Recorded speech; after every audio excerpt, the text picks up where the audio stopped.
ಕೋಲಾರದಲ್ಲಿ ಹುಟ್ಟಿದ 5 ದಿನದ ಮಗುವನ್ನ ಮಾರಾಟ ಮಾಡಲಾಗಿದೆ. ಹೆತ್ತವರೇ 5 ದಿನದ ಹಸುಗೂಸನ್ನ ದುಡ್ಡಿನ ಆಸೆಗಾಗಿ ಮಾರಾಟ ಮಾಡಿರೋದು ಕೋಲಾರದಲ್ಲಿ ಆಗಿರುವಂತಹ ಘಟನೆ ಇದು.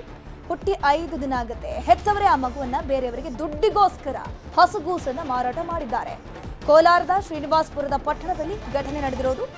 2 ಲಕ್ಷಕ್ಕೆ 5 ದಿನದ ಗಂಡು ಮಗುವನ್ನ ಮಾರಾಟ ಮಾಡಲಾಗಿದೆ. ಗಂಡು ಮಗು ಮಾರಾಟ ಮಾಡಿದ ನೀತು ಹಾಗೂ ರಾಘವೇಂದ್ರ ದಂಪತಿಗಳು.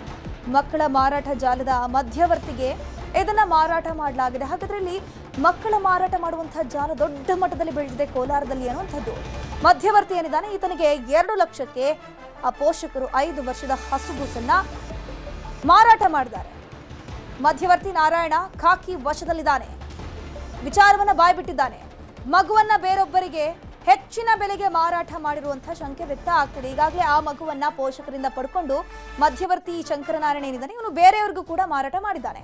ಚಿಂತಾಮಣಿ ಮುರಿದ ವ್ಯಕ್ತಿಯೊಬ್ಬರಿಗೆ ಮಗು ಮಾರಾಟ ಮಾಡಿರೋ ಮಾಹಿತಿ ಸಿಕ್ಕಿದೆ. ಸದ್ಯ ಮಗುವನ್ನ ರಕ್ಷಣೆ ಮಾಡಿ ಪೊಲೀಸರು ಆ ಮಗುವನ್ನ ಹೆತ್ತವರಿಗೆ ಒಪ್ಪಿಸಿದ್ದಾರೆ. ಮಗು ಪಡೆದವರು ಹಾಗೂ ಮಧ್ಯವರ್ತಿಗೀಗ ಕಾನೂನು ಸಂಕಷ್ಟ ಶುರುವಾಗಿದೆ.